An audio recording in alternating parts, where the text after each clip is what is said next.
السلام علیکم ورحمۃ اللہ۔ شام کی ریاست، سیاست اور عسکری حالات اس وقت پیچیدہ سے پیچیدہ تر ہوتے جا رہے ہیں۔ گزشتہ ہفتے اسرائیل نے شام کے دارالحکومت دمشق پر ایک بڑا اور شدید حملہ کیا۔ آج ہم اس نشست میں اس حملے کے پیش منظر جاننے کے ساتھ اس بات کا بھی ذکر کریں گے کہ آخر ترکیہ صرف بیانات پر کیوں اکتفا کر رہا ہے۔ بات کا بھی ذکر کریں گے کہ اسرائیل کے شمالی سرحد پر واقع شام کے جنوبی ضلع السویدہ کی کیا کہانی ہے اور اس میں دروز کیا رنگ بھر رہے ہیں۔ آج کی نشست کا سب سے اہم موضوع اس بات کا جائزہ ہے کہ آخر شامی حکومت اسرائیل کے ساتھ تعلقات استوار کرنے پر کیوں مجبور ہے اور وہ کیوں کوشاں ہے کہ کسی نہ کسی طریقے سے اسرائیل کے ساتھ کوئی ڈیل ہو جائے۔ اس حوالے سے شامی عوام کا کیا موقف ہے اس کا بھی ذکر کریں گے اور امریکہ کے کیا مفادات ہیں۔ شام اگر اسرائیل کو تسلیم کرتا ہے تو اس کو کیا فائدے حاصل ہوں گے اور اس میں اس کا کیا نقصان ہوگا اور اسرائیل کو کیا فائدہ پہنچے گا۔ تو شروع کرتے ہیں اللہ کے نام سے۔ بسم اللہ الرحمن الرحیم۔ اسرائیل نے جب ایران پر حملہ کیا تو اس سے قبل امریکہ کے ایران کے ساتھ مذاکرات کے کئی ادوار ہو چکے تھے اور امریکی صدر ڈونلڈ ٹرمپ اپنے بیانات میں اس بات کا اشارہ کر رہے تھے کہ مذاکرات کامیابی کی طرف جا رہے ہیں۔ لیکن دوسری طرف امریکہ نے اسرائیل کو نہ صرف حملوں کا گرین سگنل دیا بلکہ اس جنگ میں بعد میں خود براہ راست بھی شریک ہو گیا۔ آج شام کے ساتھ بھی کچھ ایسا ہی ہوا۔ ایک دن قبل امریکی صدر ڈونلڈ ٹرمپ یہ کہہ رہے تھے کہ اسرائیل اپنی افواج شام کے سرحدی علاقوں سے نکال لے گا، لیکن اگلے دن ہی اسرائیل نے شام کے دارالحکومت دمشق کی وزارت دفاع اور شامی فوجی ہیڈ کوارٹر پر بمباری کی۔ اس کے ساتھ صدارتی محل کے قریبی علاقوں پر بھی بمباری کی اور دیگر حساس ٹھکانوں کو نشانہ بنایا۔ شام پر اسرائیل کا یہ حملہ ایسے موقع پر تھا جب شامی حکومت اور صدر احمد الشرا اسرائیل کے ساتھ تعلقات استوار کرنے کی کوششیں کر رہے تھے۔ ہم اس حوالے سے آگے چل کر بات کریں گے۔ اسرائیل کا شام پر یہ حملہ اس قدر غیر متوقع تھا کہ علاقے کے ممالک میں کھلبلی مچ گئی اور مشرق وسطیٰ میں ایک بڑی اور کھلی جنگ کا خطرہ پیدا ہو گیا۔ اسرائیل نے یہ شام پر حملے السویدہ شہر کے کشیدہ حالات کو بہانہ بنا کر کیا۔ آئیے ہم جانتے ہیں کہ السویدہ شہر کہاں پہ واقع ہے اور اس کے حالات کیوں کشیدہ ہیں اور کیوں آج تک شامی حکومت اس پر کنٹرول نہیں کر سکی۔ السویدہ کے شہری علاقوں میں زیادہ تر دروز آباد ہے جبکہ نواحی علاقوں میں زیادہ تر عرب قبائل کے بدو رہتے ہیں اور ان کے درمیان آپس میں حالات اکثر کشیدہ رہتے ہیں۔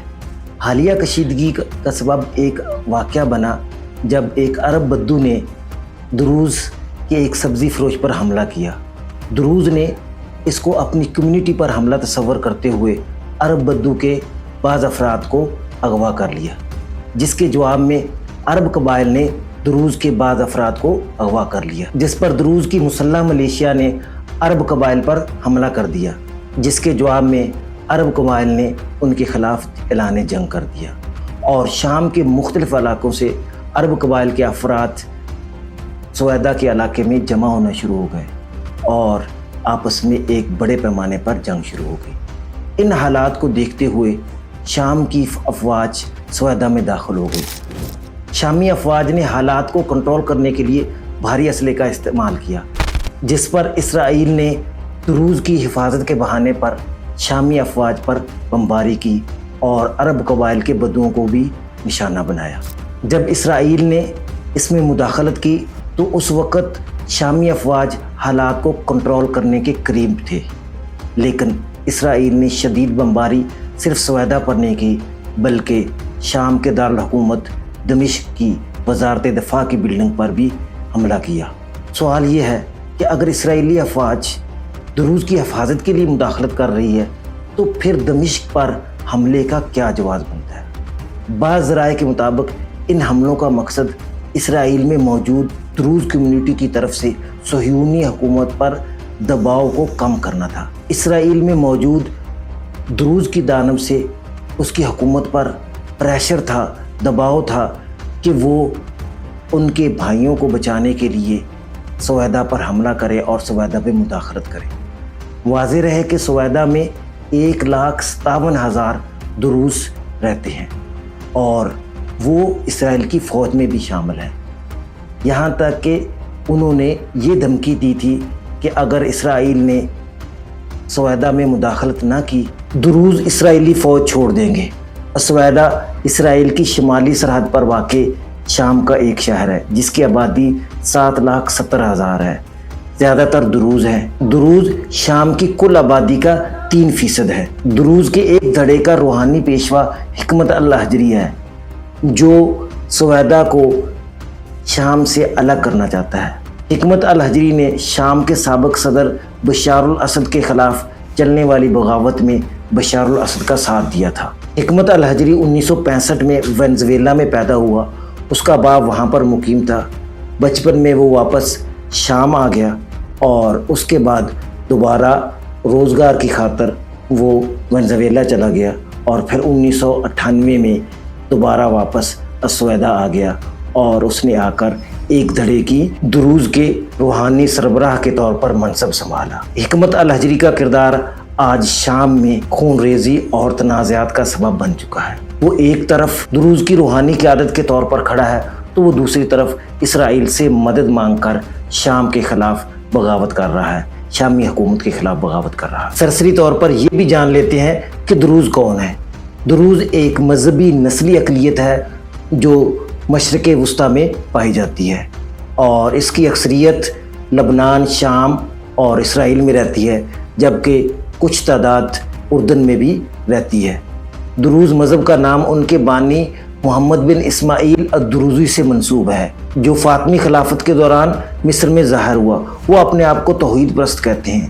یہ مذہب اسماعیلی شیعہ سے نکلا ہے، بعد میں ایک الگ مذہب بن گیا جو باطنی اور روحانی رازوں پر مبنی ہے۔ وہ اسلامی ارکان نماز، روزہ، زکوٰۃ، حج کو نہیں مانتے۔ تقیہ یعنی منافقت ان کے مذہب میں بہت اہم ہے۔ وہ تناسخ ارواح یعنی روحوں کے دوبارہ جنم لینے پر بھی یقین رکھتے ہیں۔ وہ اپنے آپ کو مسلمان نہیں کہتے بلکہ ایک منفرد توحیدی قوم کہتے ہیں۔ دروز کے بانی نے دعویٰ کیا کہ حضرت رضی اللہ تعالی عنہ میں خدا کی روح تحلیل کر گئی ہے اور پھر ان سے ان کی اولاد میں نسل در نسل منتقل ہوتی رہتی ہے، یہاں تک کہ موجودہ خلیفہ الحاکم باذن اللہ میں بھی منتقل ہو گئی ہے۔ اس مذہب نے الحاکم باذن اللہ کے دور میں فروغ پایا، لیکن پھر اچانک حاکم باذن اللہ روپوش ہو گیا اور غائب ہو گیا، جس کے بعد یہ لوگ شام میں منتقل ہو گئے۔ آئیے اس بات کا ذکر کرتے ہیں کہ شام کے دروز کا اسرائیل کے دروز کے ساتھ کیا تعلق ہے۔ شام، لبنان، اسرائیل اور اردن میں بسنے والے تمام دروز نسلی اور مذہبی طور پر ایک قوم ہے۔ ان کی زبان عربی ہے، تاہم ان کی سیاسی وابستگیاں اپنے اپنے ملک کے لحاظ سے مختلف ہیں۔ شام کے زیادہ تر دروز شامی حکومت کے وفادار ہیں۔ وہ شامی قومیت پر یقین رکھتے ہیں اور اسرائیل کو اپنا دشمن قرار دیتے ہیں۔ اس کے باوجود دونوں فریقوں میں خاندانی رشتے اور جذباتی تعلقات ابھی تک باقی ہیں، کیونکہ کئی خاندان شام اور اسرائیل میں بٹے ہوئے ہیں۔ اسرائیل میں دروزوں کو عام مسلمان عرب اور مسیحیوں کے مقابلے میں زیادہ حقوق ملے ہوئے ہیں۔ اسرائیل نے ان کے ساتھ معاہدے کیے، فوج میں بھرتی کیا، زمینیں دیں اور ان کی وفاداری حاصل کی۔ اب دوبارہ شام پر اسرائیلی حملوں کی طرف آتے ہیں تو حملوں کے بعد حسب روایت امریکہ نے مداخلت کی اور اپنے ہم نواؤں سعودی عرب اور ترکیہ سے مل کر جنگ بندی کرا دی۔ دروز اور شامی حکومت کے درمیان معاہدہ بھی طے پا گیا، جس کے مطابق شامی افواج سویدہ سے نکل گئیں اور شہر کا انتظام دروز کی مسلح ملیشیا کے حوالے کر دیا۔ البتہ حکمت الحجری نے اس معاہدے کو قبول نہیں کیا، بلکہ اس نے اعلان کیا کہ وہ اپنی جنگ جاری رکھے گا۔ جنگ بندی کے بعد لیٹ نائٹ، صبح فجر کے وقت احمد الشرع نے اپنی قوم سے خطاب کیا، جو ان کے اقتدار کے بعد سب سے زیادہ جرأتمندانہ خطاب تھا۔ یہ پہلا موقع تھا کہ انہوں نے اسرائیل سے اس سخت لہجے میں بات کی اور اسرائیل پر تنقید کی اور اسے ایک قابض ریاست قرار دیا۔ انہوں نے صاف الفاظ میں کہا کہ شامی عوام اپنی عزت اور وطن کی حفاظت کی خاطر ہر خطرہ مول لینے کے لیے تیار ہے۔ بڑی طاقت حاصل کرنا اس بات کی ضمانت نہیں ہے کہ وہ کامیابی بھی دے دے۔ جنگ شروع کرنا آسان ہے، البتہ اس کے نتائج پر قابو پانا مشکل ہے۔ اسرائیل جنگ شروع تو کر سکتا ہے مگر اسے ختم نہیں کر پائے گا۔ البتہ انہوں نے واضح کیا کہ وہ جنگ کی بجائے ثالثی کے ذریعے امن کو زیادہ ترجیح دیتی ہے۔ انہوں نے کہا کہ ان کے سامنے دو ہی راستے تھے، پہلا راستہ کھلی جنگ کا تھا اور دوسرا راستہ ثالثوں کے ذریعے امن قائم کرنے کا۔ انہوں نے دوسرا راستہ چنا ہے تاکہ شام کو مزید خونریزی سے بچایا جا سکے۔ صدر کی تقریر اور السویدہ سے شامی افواج کے انخلاء سے یہ صاف ظاہر ہوتا ہے کہ ثالثوں یعنی امریکہ، ترکیہ اور عرب ممالک نے شام پر دباؤ ڈالا کہ وہ اپنی افواج السویدہ سے نکال لیں۔ لیکن سوال یہ پیدا ہوتا ہے، کیا ان ثالثوں نے اسرائیل پر بھی کوئی دباؤ ڈالا کہ وہ جنگ بندی کرے؟ شامی صدر احمد الشرا نے اپنی تقریر میں 3 ثالثوں کا ذکر کیا۔ امریکی ثالث جو ہمیشہ اسرائیل کے مفاد میں کام کرتا ہے، عرب ثالث یعنی سعودی عرب، قطر اور متحدہ عرب امارات جو کبھی اسرائیل پر دباؤ نہیں ڈالتے، اور ترک ثالث جس کے پاس ابھی بھی کچھ طاقت ہے مگر عملی اقدام کبھی سامنے نہیں آیا۔ یہ ثالث اکثر اسرائیل کے مطالبات پورے کروانے میں کامیاب ہو جاتے ہیں مگر عرب عوام کے لیے کچھ نہیں کر پاتے۔ یہی رویہ ہم نے فلسطین میں دیکھا ہے، جب ہمیشہ فلسطینی مزاحمتی جماعت پر دباؤ ڈالا جاتا ہے، اسی سے ہر بات منوانے کی کوشش کی جا رہی ہے۔ شام کی اس صورتحال میں ترکیہ وہ واحد ملک ہے جو اسرائیل پر دباؤ ڈال سکتا ہے۔ طیب اردوغان بھی ہمیشہ دھمکی آمیز بیانات دیتے رہتے ہیں لیکن عملی اقدام ابھی تک سامنے نہیں ہے، حالانکہ شام کے ساتھ ترکیہ کا فوجی معاہدہ بھی موجود ہے، لیکن ترکیہ نے ابھی تک اس معاہدے کے تحت شام میں اپنے فوجی دفاعی نظام کو فعال نہیں کیا۔ سوال یہ ہے کہ ترکیہ کس بات کا انتظار کر رہا ہے؟ کیا وہ اسرائیل سے براہ راست تصادم سے بچنا چاہتا ہے یا پھر ابھی تک موقع نہیں آیا؟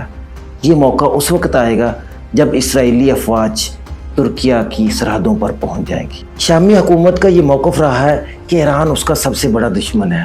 اس کی کئی وجوہات ہیں۔ ایران نے شام میں اپنی ملیشیاؤں کے ذریعے شدید مظالم ڈھائے، حزب اللہ جیسی تنظیموں کے ذریعے بشار الاسد حکومت کی ظالمانہ کارروائیوں کی سرپرستی کی، حزب اللہ جیسی تنظیم کے ذریعے قتل و غارت کی۔ ان حقائق کی بنیاد پر شام کا ایران سے دشمنی رکھنا بجا معلوم ہوتا ہے، لیکن آج کی زمینی حقیقت یہ ہے کہ شام پر ایران قابض نہیں ہے، اسرائیل قابض ہے۔ اسرائیل نہ صرف شام کی زمین پر قابض ہے بلکہ وہ اس کی خود مختاری کے ساتھ کھلواڑ کر رہا ہے۔ اسرائیل کے ساتھ شام کا یہ نرم رویہ کیوں؟ آئیے اس کہانی کا پرت پلٹتے ہیں۔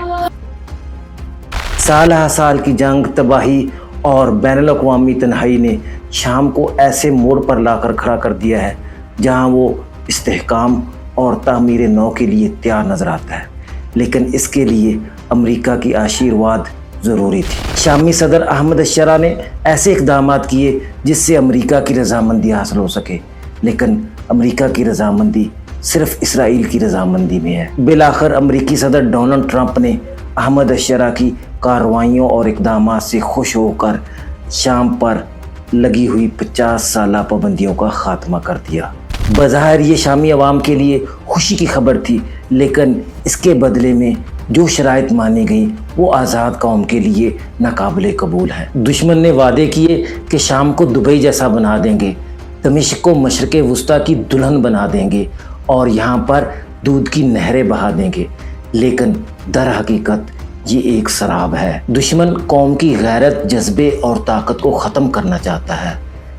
شامی عوام کا راستہ القدس کی طرف تھا، وہ دبئی کے خواب میں گم ہو کر رہ گئے ہیں۔ انہوں نے فلسطین اور غزہ کا نام لینا بھی چھوڑ دیا ہے۔ دشمن جب اپنی لگائی ہوئی پابندیاں خود ختم کرتا ہے تو یہ رحمت نہیں بلکہ غلامی کی ایک نئی شکل ہے۔ یہ ایک نئی زنجیر ہے جس میں شام کو جکڑا جا رہا ہے تاکہ وہ امریکہ اور اسرائیل کا موتی بن کر رہ جائے۔ پابندیاں ختم ہونے سے اب شام کو سفارتی سطح پر دہشت گرد نہیں سمجھا جائے گا۔ امریکہ اور یورپ سے سفارتی تعلقات قائم ہونے کے ساتھ معاشی تعلقات قائم ہوں گے۔ معاشی سطح پر اب غیر ملکی سرمایہ کاری کے